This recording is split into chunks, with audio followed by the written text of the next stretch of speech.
اس کا مطلب یہ ہوا کہ وارثین کو ان کا حق جو ہے وہ مکمل طور پر دیا جائے گا، جس طرح سے لڑکے کو 2 حصے، لڑکی کو 1 حصہ، اور جتنے بچوں کی تعداد ہوگی اس حساب سے.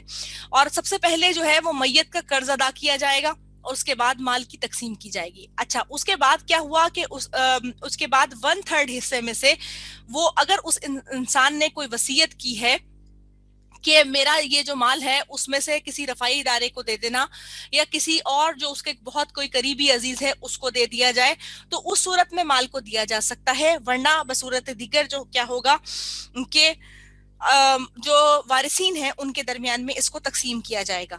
آپ صلی اللہ علیہ وسلم نے خطبۃ الحجۃ الوداع میں 1.5 لاکھ لوگوں سے خطاب کرتے ہوئے فرمایا کہ بے شک اللہ تعالیٰ نے ہر حق والے کو اس کا حق دے دیا ہے، اب کسی وارث کے لیے کوئی وصیت نہیں ہے. یعنی یہ اتھینٹسٹی کے ساتھ بات آ گئی کہ وارثین کو ان کا حق دیا جائے گا. اب وصیت کی ایس سچ ضرورت نہیں ہے. ہاں یہ ہو سکتا ہے کہ عزیز و اقارب میں یا کوئی بھی معاشرے کے کسی بہتر فعل کے لیے کوئی انسان وصیت کے طور پر کوئی چیز کہہ کر جا سکتا ہے. تو فرمایا گیا کہ یہ کیا ہے، متقین پر حق بات ہے، یعنی بالکل صحیح بات ہے. پھر فرمایا گیا فمن بدلہ، تو جو کوئی بدل دے اس کو، بعد ما سمعہ، بعد یعنی بعد اس کے سننے کو، فانما، تو بے شک اسمہ، گناہ ہے اس کا، علی الذین، اوپر ان لوگوں کے، یبدلونہ، جو بدل دیتے ہیں اس کو، ان اللہ، کے بے شک اللہ تعالیٰ، سمیع علیم، سننے والا اور جاننے والا ہے. گناہ کا ذکر کیا کہ بعد میں اس چیز کو جو وصیت کے لیے کہی گئی اس کو بدل دیا جائے، اس لیے کہ اللہ تبارک و تعالیٰ ہر چیز کا جب حکم فرماتے ہیں، حتیٰ کہ تجارت کا بھی، جو انشاءاللہ العزیز آیت دین کے اندر ہم پڑھیں گے، اس میں بھی اللہ تبارک و تعالیٰ نے فرمایا کہ ہر چیز کو تحریری طور پر ثبت کر لیا جائے. تو اس طریقے سے وصیت یا کوئی اور چیز جس کو کہا گیا تو اس کو یہ کہا گیا کہ ایک لکھ لیا جائے، یا پھر اگر کسی کو بتائی بھی ہے تو وہ بعد میں اس کے اندر کوئی کمی بیشی نہ کرے. یعنی کمی کیا ہوتی ہے کہ ہم کسی کو حق نہیں دینا چاہتے تب ہم کسی چیز میں کمی کر دیتے ہیں، اور بعض اوقات ہماری اس کے اندر اس کے ساتھ وابستگی بہت زیادہ ہوتی ہے تو ہم بیشی یعنی زیادتی کر دیتے ہیں کہ ہم اس کو زیادہ دے رہے ہوتے ہیں. تو فرمایا گیا کہ اس پر گناہ ہے جو وصیت سننے کے بعد اپنی مرضی سے اس پہ تبدیلی کر دے، کیونکہ جو بات مرنے والے نے کہی وہ وصیت ہے، مگر لوگ دنیاوی فائدوں کے لیے ایسا کرتے ہیں. تو فرمایا گیا کہ اللہ تعالیٰ سننے والا اور جاننے والا ہے.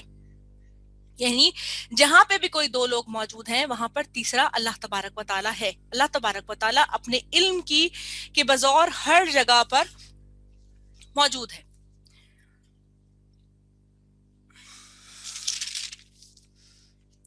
فمن خافا، تو جو کوئی ڈرے، میں موسن وصیت کرنے سے، جنفن طرفداری کی، اور اسمن یا گناہ سے، فاصلہ، تو اصلاح کرا دو، بینہم درمیان اس کے، فلا، تو نہیں، اثم علیہ، کوئی گناہ اس پر، ان اللہ، کے بے شک اللہ تعالیٰ، غفور رحیم، بخشنے والا، مہربان ہے. فرمایا گیا کہ اگر کوئی اس بات سے ڈرتا ہے کہ وصیت کرنے والے کی طرف سے جانبداری کا معاملہ کیا جائے گا اور وہ صحیح طور پر وصیت نہیں کر پائے گا، یعنی اپنے جو اس نے دینا ہے کسی کو اس کے اندر وہ پراپر طریقے سے معاملہ نہیں کر پائے گا، تو پھر کیا ہوا، کہہ دیا گیا کہ ان کے درمیان میں اصلاح کرا دو. اصلاح کرانے کا مطلب کیا ہوا کہ دوسرے کی حق تلفی نہ ہو، یعنی جان بوجھ کر اس سے کوئی ایسا گناہ نہ ہو جائے جو عدل و انصاف کے تقاضوں کے خلاف ہو، ورنہ یہ ہوگا کہ وہ دنیا سے جاتے ہوئے کوئی نہ کوئی ظلم کا کر بیٹھے گا.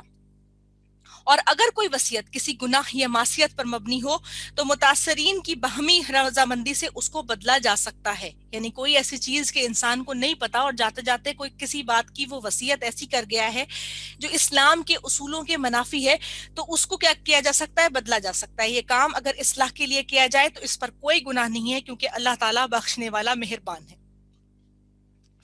اس لیے کہ اللہ تبارک و تعالیٰ نیت کو دیکھ رہا ہے کہ نیت کی بیس پہ انسان جو ہے وہ اصلاح کا کام کر رہا ہے، اور اصلاح کا کام کرنے سے کیا ہو رہا ہے کہ اس کے لیے آسانی کا معاملہ ہو رہا ہے کہ اس کے لیے بھی خیر کی جا رہی ہے. ورنہ کیا ہوتا ہے، بعض اوقات انسان کسی سے ضد میں، کسی سے اناد میں یا کسی چیز میں ہوتا ہے، اور انسان ہے نا خطا کا پتلا ہے کہ فوت ہوتے ہوتے تک بھی کسی کو معاف کرنے کو تیار نہیں، کسی کو سزا دینے کے لیے راضی ہے. تو کوئی ایسی چیز نہ ہو جائے جو دوسرے کے لیے زیادتی کا باعث بن جائے. اور اس لیے کہا گیا کہ آپس میں صلح کے ساتھ, آپس میں مشاورت کے ساتھ اس معاملے کو کی معاملہ فہمی کر دی جائے. اور اللہ تعالیٰ کیا ہے, جب آپ معاملہ فہمی کرو گے تو پھر کیا ہے, اللہ تعالیٰ اس چیز کو بخشنے والا ہے اور مہربان ہے, کیونکہ اللہ تبارک و تعالیٰ سمیع علیم ہے. اس سے پچھلی آیت مبارکہ کے اندر ارشاد فرمایا گیا کہ اللہ تبارک و تعالیٰ سننے والا اور جاننے والا ہے. اب ارشاد فرمایا گیا آیت نمبر ہمارے پاس آ گئی 183.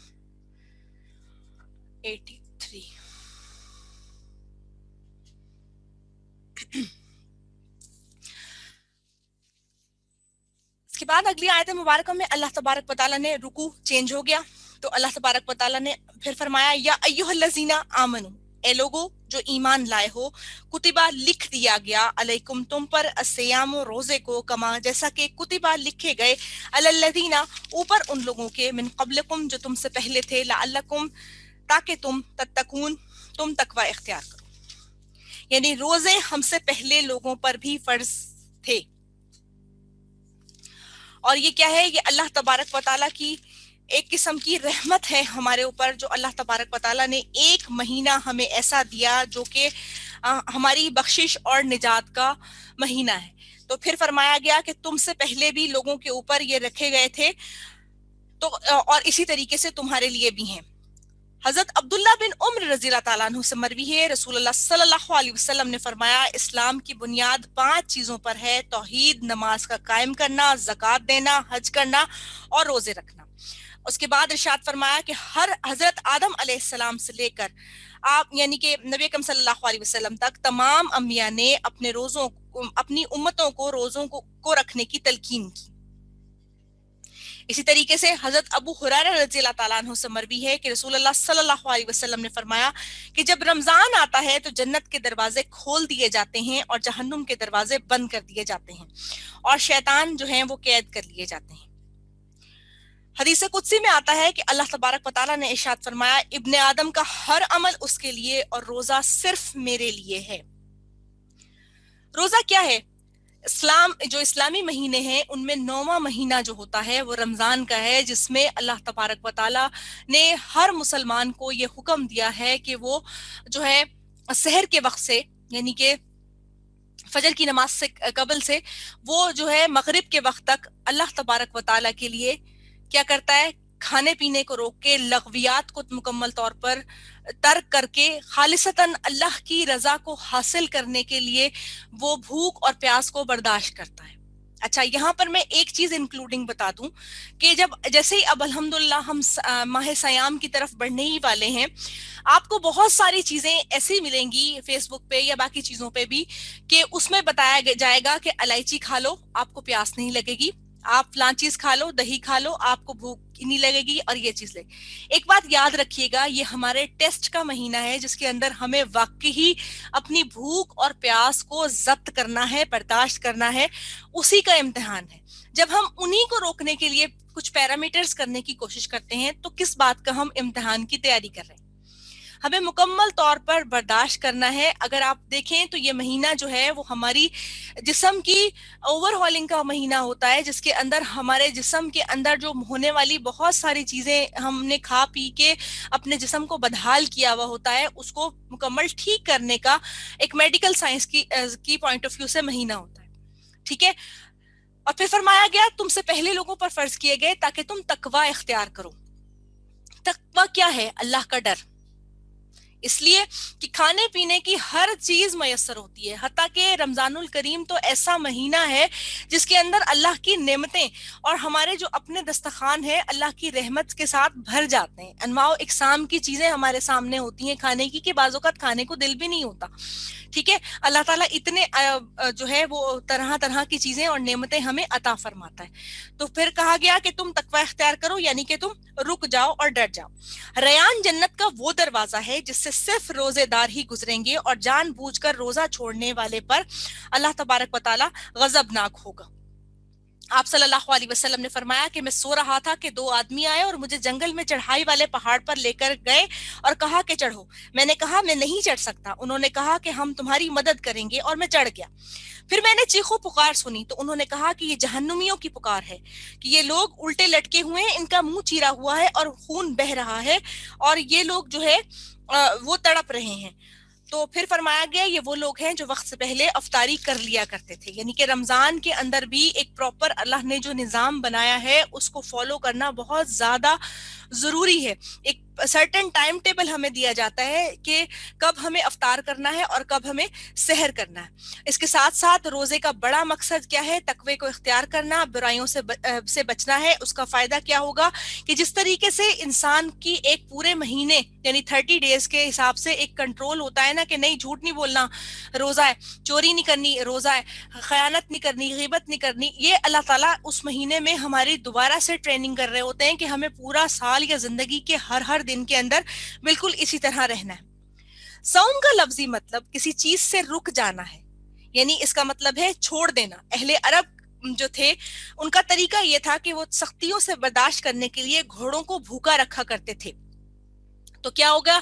تو اس لیے جو ہے روزہ کیا ہے کہ روزہ جو ہے انسان کو سختی سے اس چیز کے لیے تربیت کرتا ہے کہ وہ سخت سے سخت حالات کے اندر بھی اللہ کے تقوی کو برقرار رکھے, اور پھر کیا ہو کہ وہ جو ہے مکمل طور پر ضبط جو کرنا ہے نا اس نے سارا دن اس کو پورا رکھے. یہ اصل میں صوم ہے. اور اس کے ساتھ پھر اچھا میرے پاس یہاں پر 2 منٹس رہ گئے ہیں تو لیو کر لیتے ہیں. انشاءاللہ العزیز پھر نیکسٹ میٹنگ میں ملتے ہیں.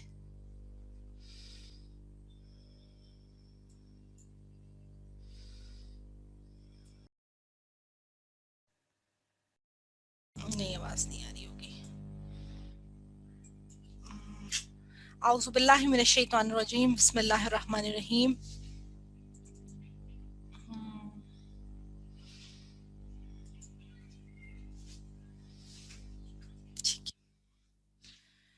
بسم اللہ الرحمن الرحیم. ایام معدودات, دن ہے گنے چنے. فمن تو جو کوئی کانا ہو منکم تم میں سے مریضن مریض, او علی سفرن یا اوپر سفر کے, فعدتن تو گنتی پورے کرنے ہیں, من ایام اخرى دوسرے دنوں سے, وعلی الذین اوپر لوگوں کے, یطیقونہ جو طاقت رکھتے ہوں, فدیتن اس کی فدیہ کی, تعامن کھانا کھلانا ہے, مسکین ایک مسکین کو, فمن تطوع تو جو کوئی خوشی سے کرے, فہوا تو وہ یعنی خوشی سے کرے نیکی کو, فہوا تو وہ خیر بہتر ہے, لہو اس کے لیے, وان تصوموا اور یہ کہ تم روزے رکھو, خیر بہتر ہے, لکم تمہارے لیے, ان کنتم تعلمون اگر ہو تم علم رکھتے. اللہ تبارک و تعالیٰ نے اس آیت مبارکہ میں ارشاد فرمایا کہ یہ اللہ کی رحمت ہے کہ اس نے ہم پر صرف 1 ماہ کے روزے فرض کیے. یعنی ہم صرف 11 ہم جو ہے مکمل 11 ماہ کھاتے پیتے ہیں, اور اس کے بعد 1 مہینہ ایسا ہے جس کے اندر روزے رکھتے ہیں. ابتدائی دور میں جب روزہ فرض ہوا تو اس قسم کی چھوٹ تھی, کیونکہ آیت 185 کے بعد یہ آیت مبارکہ نسخ ہو گئی یعنی ختم ہو گئی. اس کے ذریعے ایک خاص مدت تک چھوٹ دی گئی کہ یعنی گریجولی یہ حکم دیا گیا کہ جو خوشی سے نیکی کرے, روزہ رکھے تو ٹھیک ہے, نہیں تو کیا کرے, مسکین کو کھانا کھلا دے, یہ اس کے لیے بہتر ہے. رسول اللہ صلی اللہ علیہ وسلم نے ارشاد فرمایا کہ اگر تمہیں علم ہو جائے کہ روزہ رکھنا کتنا ثواب کا کام ہے تو تم اس کے حریص ہو جاؤ.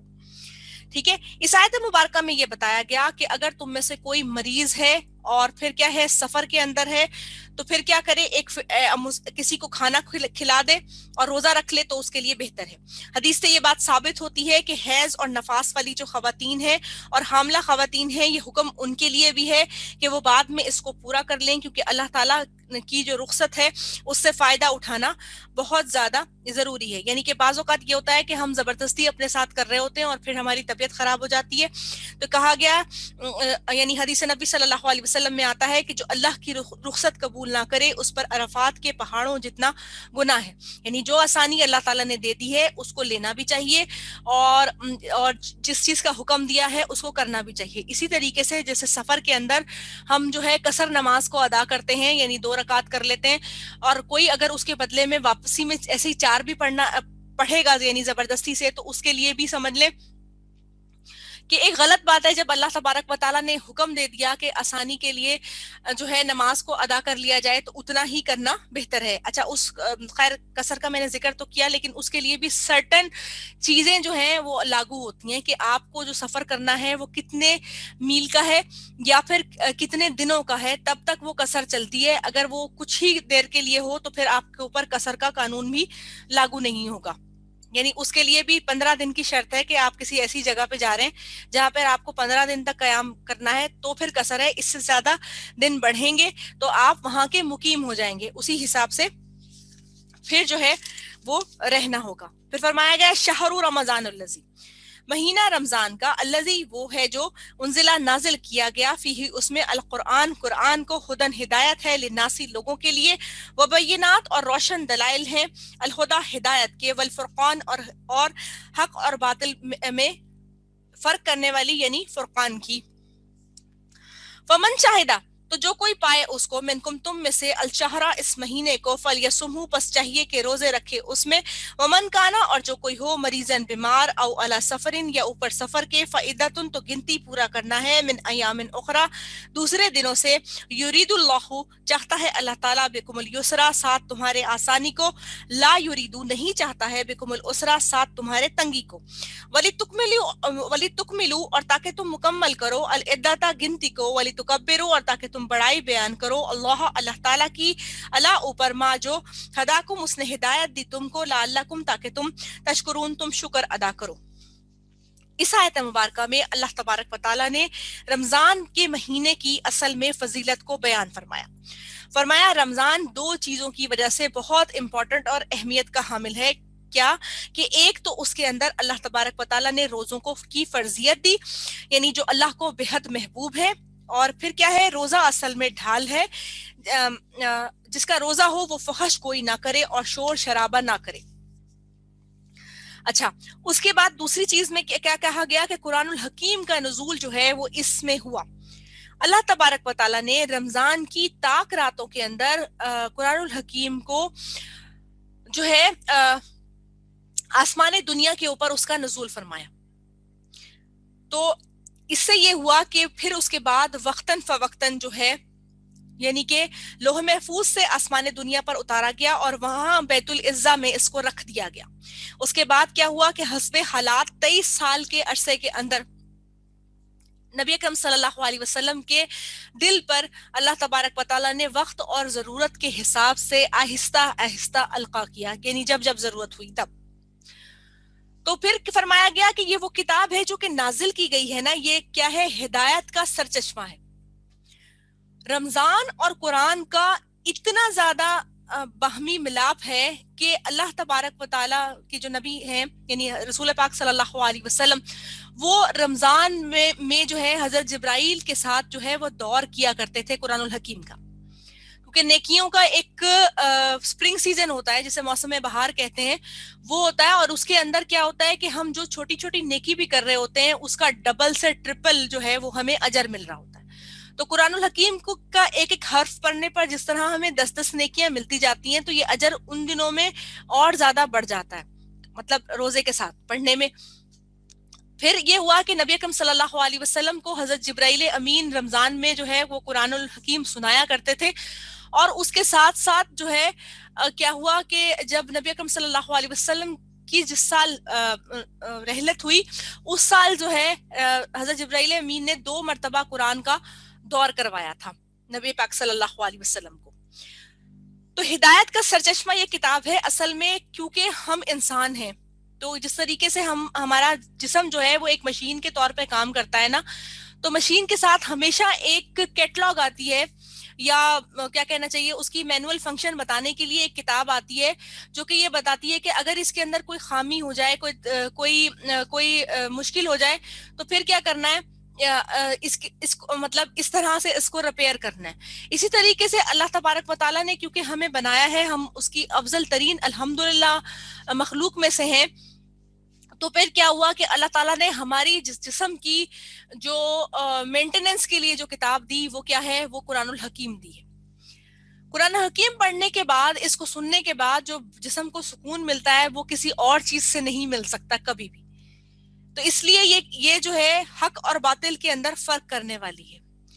اچھا ایک چیز ایک اور میں آپ کو بات بتاؤں کہ ہم جھوٹ مختلف پیمانے میں پیرائے میں سنتے جاتے ہیں, وہ ایک حد تک تو دل کے اندر اثر کرتا ہے. قرآن کی تعلیمات جسم اور روح کے اوپر اس لیے اثر کرتی ہیں کیونکہ یہ سچائی کی بیس پہ ہیں, یہ انسان کے روح اور ضمیر کو جھنجھوڑتی ہیں اور یہ انسان کو وہ کرنے پر آمادہ کرتی ہیں جو اصل میں حق اور سچ ہے. اسی لیے بہت سارے لوگ جب اس کو سنتے ہیں تو اس کے بعد یہ کہتے ہیں کہ اچھا اس کو سنتے ہی نہیں تاکہ عمل ہی نہیں کرنا پڑے گا. اس کی وجہ کیا ہے؟ اس کی وجہ یہ ہے کہ جیسے جیسے ہم اس کی تعلیمات کو سنتے ہیں نا, ہمارے دل کے اوپر لگا ہوا جو زنگ ہے وہ آہستہ آہستہ اترنا شروع ہوتا ہے, اور رب کی محبت, اس کی قربت, اس کی معرفت جو ہمارے اندر آنے لگتی ہے وہ ہمیں عمل پر کرنے پر اکساتی ہے کہ ہم عمل پیرا ہوتے جائیں. تو پھر کیا ہوا کہ نہ سنیں گے اور نہ ہی پھر عمل کریں گے, یہ والا معاملہ آ گیا. تو اس کے بعد اللہ تعالیٰ نے ارشاد فرمایا کہ یہ ہدایت کا اصل سرچشمہ ہے, حق اور باطل کے اندر فرق کرنے والی یہ کتاب ہے. اسی طریقے سے قرآن الحکیم میں ارشاد ہوتا ہے کہ جس نے رمضان کی راتوں میں ثواب کی نیت سے حدیث نبی صلی اللہ علیہ وسلم میں آتا ہے کہ جس نے رمضان کی راتوں میں ثواب کی نیت سے قیام کیا تو اس کے پچھلے گناہ معاف کر دیے جائیں گے.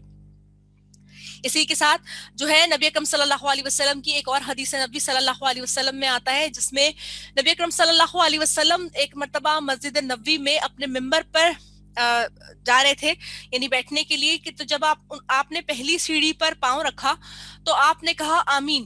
اس کے بعد جب آپ نے دوسری سیڑھی پر پاؤں رکھا تو فرمایا آمین, اور جب تیسری سیڑھی پر پاؤں رکھا تو فرمایا آمین. صحابہ کرام رضی اللہ تعالی عنہم اجمعین رسول اللہ صلی اللہ علیہ وسلم کے ہر عمل کو بغور دیکھا کرتے تھے. تو جیسے ہی آپ بیٹھے یعنی اپنی جگہ پر یعنی تیسری جو پائیدان یا سیڑھی جو بنی ہوئی تھی اس کے اوپر جیسے ہی آپ بیٹھے تو صحابہ کرام رضی اللہ تعالی عنہم اجمعین نے پوچھا کہ آپ نے کیا ایسی بات تھی کہ جو آپ نے ہر سیڑھی کے اوپر یہ بولا آمین. تو رسول اللہ صلی اللہ علیہ وسلم نے ارشاد فرمایا کہ جب جیسے ہی میں نے قدم رکھا ممبر کے اوپر تو حضرت جبرائیل علیہ السلام آئے اور انہوں نے مجھے کہا کہ ہلاکت ہے اس شخص کے لیے کہ جس نے اپنے والدین کو بڑھاپے میں پایا اور اپنی بخشش نہ کروا سکا. تو میں نے کہا آمین. اچھا اس کے بعد جب میں نے دوسری سیڑھی پر پاؤں رکھا تو انہوں نے کہا کہ ہلاکت ہے اس شخص کے لیے کہ جس نے رمضان کے روزے پائے اور اس کے بعد اپنی بخشش نہ کروا سکا. تو پھر میں نے کہا آمین. اور اسی طریقے سے جب میں نے تیسری سیڑھی پر پاؤں رکھا تو حضرت جبرائیل علیہ السلام نے فرمایا کہ ہلاکت ہے اس شخص کے لیے جس نے آپ صلی اللہ علیہ وسلم کا نام سنا اور اس کے بعد درود شریف نہ پڑھا. تو پھر میں نے کہا آمین. تو یہ وہ حدیث ہے جس کے اندر جس کے ذریعے سے یہ پتہ چلتا ہے کہ رمضان آنے کے بعد روزے رکھنا کتنا زیادہ ضروری ہے. اسی طریقے سے حضرت عبداللہ بن عمر رضی اللہ تعالیٰ عنہ سے مروی ہے کہ رسول اللہ صلی اللہ علیہ وسلم نے فرمایا کہ روزہ اور قرآن قیامت میں بندے کے لیے سفارش کریں گے. روزہ کہے گا کہ میں نے اس شخص کو خواہشات سے روکے رکھا اور اس لیے اس کی سفارش اللہ تعالیٰ آپ قبول فرما لیجئے. قرآن کہے گا کہ میں نے اس کو ساری رات سونے نہ دیا تو اس کی سفارش آپ قبول فرما لیجئے. اس کے ساتھ ساتھ اللہ تعالیٰ نے فرمایا کہ مریضوں اور بیماروں کے لیے رخصت دے دی گئی ہے کیونکہ اللہ تعالیٰ کسی بھی انسان پر اتنا بوجھ نہیں ڈالتا جتنا کہ وہ اٹھا نہ سکے. اور پھر اس کے ساتھ ساتھ اگلی آیت مبارکہ میں قرآن الحکیم کی آتی ہے لیس الانسان الا ما سعی, انسان کے لیے وہی کچھ ہے جس کے لیے اس نے کوشش کی. یعنی ایک تو بوجھ سے منع کر دیا گیا کہ بیمار ہے تو چلو رک جاؤ لیکن نماز کی ادائیگی کرو, روزہ نہیں رکھ سکتے تو پھر وہی بات کہ مساکین کو کھانا کھلا دو اور بعد میں جب طبیعت ٹھیک ہو جائے تو اس کا روزے رکھ کے اس چیز کو پورا کر لو. لیکن کیا کہا گیا کہ ساتھ میں کہہ دیا گیا کہ انسان کے لیے وہی کچھ ہے جس کے لیے وہ اس کی جستجو کرتا ہے. اصل میں ابھی جو ہمیں سمیٹنے کا وقت ہے تو جتنا ہم اپنے لیے خیر کو سمیٹ لیں گے اتنا بہتر ہے. اسلام میں کوئی ایسا فرض اللہ تعالیٰ نے نہیں بیان فرمایا جس کے ساتھ اللہ نے آسانی نہ دی ہو. پھر کہا گیا کہ بیمار اور مسافر لوگ ہیں وہ اس کی گنتی کو شمار کر لیں اور بعد میں اس کی مطلب اس کو پورا کر لیں. یعنی روزوں کو چھوڑنا نہیں ہے, اس کا یا تو فدیہ ادا کرنا ہے یا پھر بعد میں ان کو پورا کرنا ہے. اور پھر اس کی بڑائی کو بیان کرو کیونکہ اس نے تمہیں ہدایت دی ہے اور اللہ کا شکر ادا کرو. شکر اس بات کا کہ پورا سال بھی اگر بھول چوک میں جان بوجھ کے کوئی ایسی چیز ہو گئی ہے تو جب ہم چاہتے ہیں نا کوئی ایسا وقت ہو کہ ہم نئے سرے سے اپنی اصلاح کر لیں اور ہم روز اس بات کا اندیہ اپنے دل کو دیتے ہیں کل سے شروع کروں گا. کل وہ کبھی آتی نہیں ہے کیونکہ زندگی کا تو ہم بحیثیت مسلمان ہمیں پتا ہے کہ پتہ ہی نہیں ہے کب ختم ہو جائے گی. تو رمضان ایک ایسا مہینہ ہے جس میں کڑکڑا کے اللہ سے فریاد کر کے ہر چیز کی ہم معافی مانگتے ہیں. اور پھر سب سے بڑی بات ہے کہ اللہ تعالیٰ نے اتنی خوبصورت طاق راتیں ہیں جن کے لیے ہم پورا سال انتظار کرتے ہیں کہ کبھی ہم یہ سن رہے ہوتے ہیں کہ پتے جھڑ جائیں گے, کبھی ہم سن رہے ہوتے ہیں کہ اس رات جو ہے وہ تمام تر چیزوں کو لکھا جاتا ہے کہ کس نے مرنا ہے کس نے جینا ہے. وہ تمام تر فیصلے اصل میں قیام اللیل کی راتوں کے اندر ہوتے ہیں. وہ جو 5 راتیں اللہ تعالیٰ نے دی ہیں نا ہمیں, 21 کی, 23 کی, 25 کی, 27 کی اور 29 کی, وہ ایسی راتیں ہیں جس میں جو ہے وہ زندگی کے تمام معاملات کو طے کیا جاتا ہے. سب سے بڑی بات ہے جبرائیل امین فرشتوں کے لشکر کے ساتھ اترتے ہیں. اللہ تعالیٰ خیر نازل کرتے ہیں نا جب فرشتوں کو نازل فرماتے ہیں, تو کیا ہے یہ راتیں جو ہیں وہ 1000 مہینوں سے بہتر راتیں ہیں جن کے اندر اللہ تبارک و تعالیٰ مکمل طور پر خیر ہی خیر کو نازل فرماتے ہیں.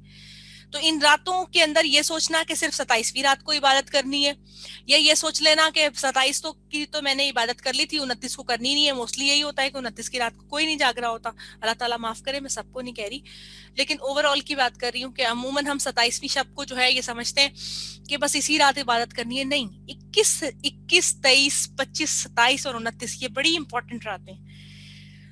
خدا نخواستہ اگر آپ نے اس کے اندر جو ہے وہ روزہ نہیں رکھنا یا کیا نماز وغیرہ نہیں ادا کرنی, تو زبان ہماری ہمہ وقت پاک رہتی ہے. مانگیے اللہ تعالیٰ سے, اذکار کیجئے, دعائیں پڑھیے, شدت سے مانگیے, کیونکہ ہم جو ہے وہ محتاج ہیں. ہم محتاج ہیں اس چیز کے کہ اللہ تعالیٰ ہمیں سب کچھ خیر کے ساتھ عطا فرما دے. ہماری دسترس کے اندر کوئی بھی چیز نہیں ہے. اس کے بعد جیسے سمجھ لیجئے کہ میرے جیسے گناہگار بندے کے لیے اللہ تبارک و تعالیٰ نے بڑی خوبصورت آیت مبارکہ کا نزول فرمایا.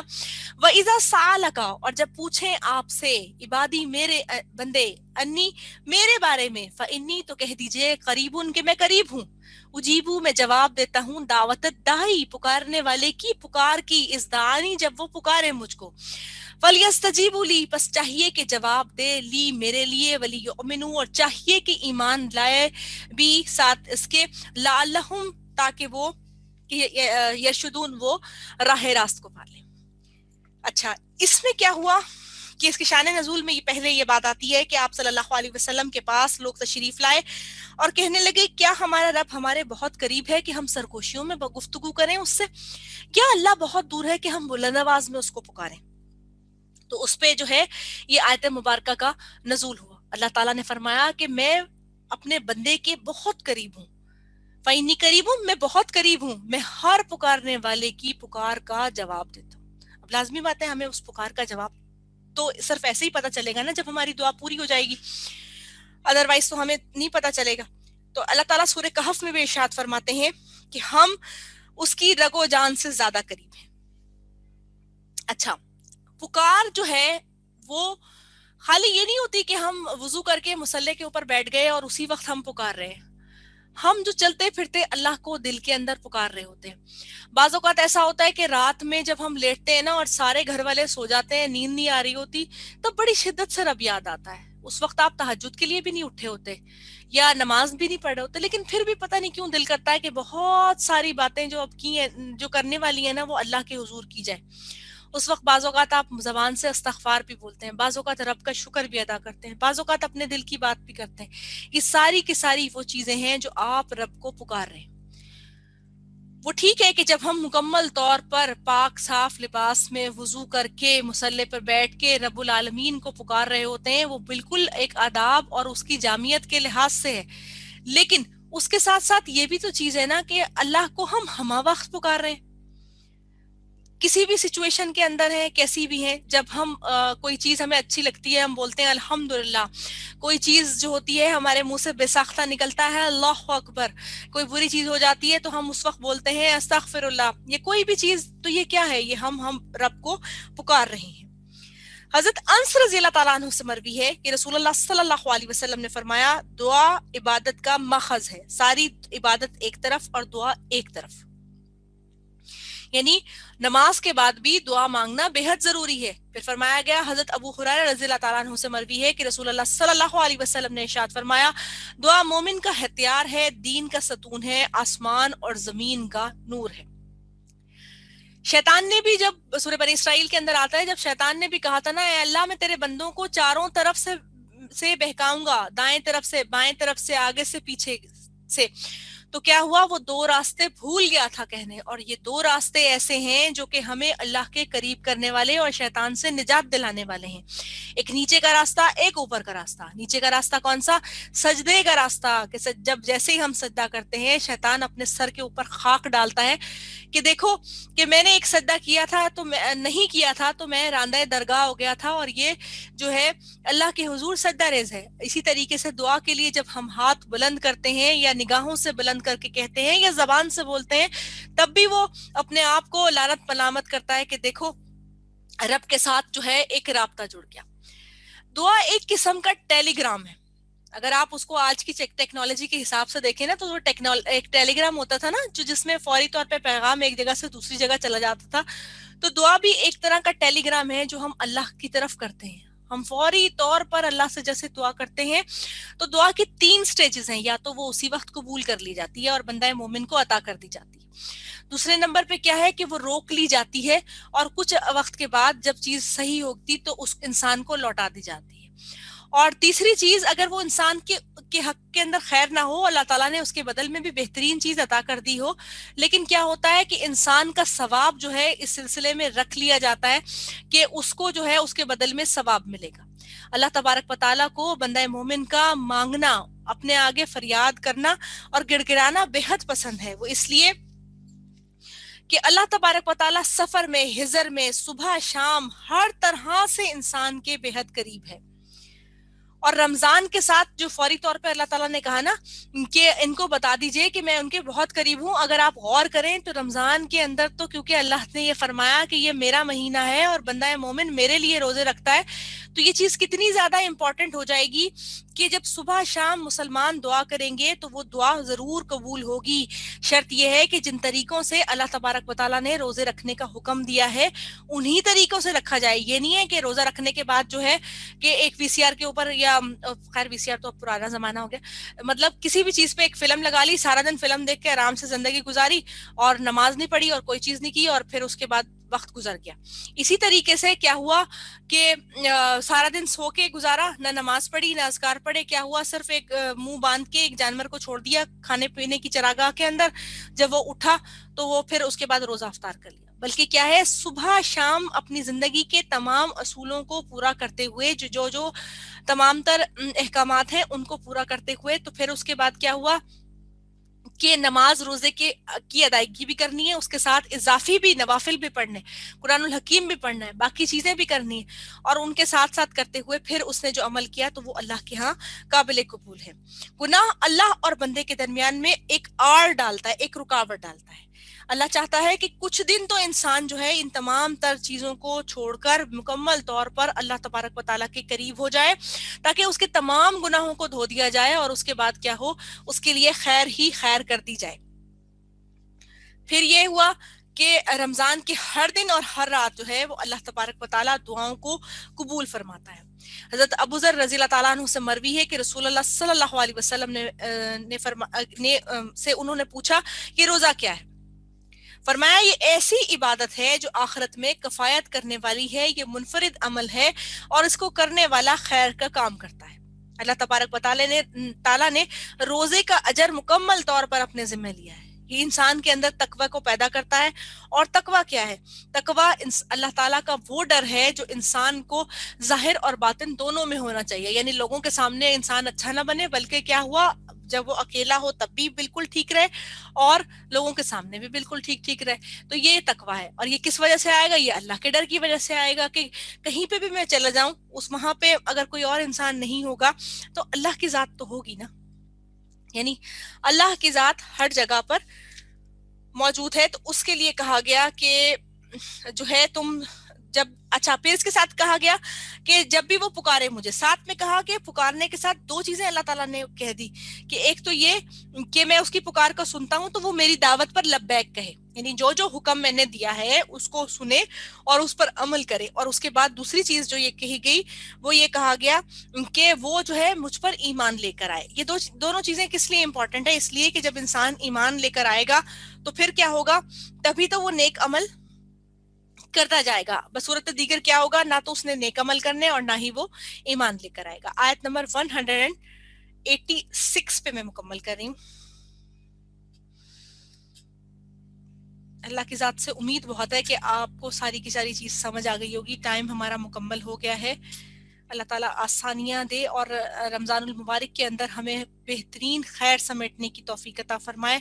ہم جو عمل کریں وہ خالصتاً اللہ کے لیے ہو. یہ نیکیوں کا ایک موسم بہار ہے جس کے اندر جو ہے انسان کے لیے خیر ہی خیر ہے، اور ساتھ ساتھ یہ چیز کہ اس میں صدقہ خیرات کیونکہ بہت زیادہ دینے کی طرف ایک دل راغب ہوتا ہے، زکوٰۃ وغیرہ دی جاتی ہے، تو اللہ تبارک و تعالیٰ اس میں جو ہمارے اجر ہیں ان کو دگنا کر دے اور ہمارے لیے جو ہے آسانیوں کا معاملہ فرما دے. یہ ہم یعنی ہمیں وہ روزہ رکھنے کی توفیق عطا فرمائے جو کہ اللہ کے ہاں مقبول ہو، اور ساتھ میں وہ ہماری کفایت کے لیے روز محشر جو ہے وہ کھڑا بھی ہو سکے. آمین یا رب العالمین. اب آپ مجھے بتا دیں تاکہ پھر میں مکمل کر لوں.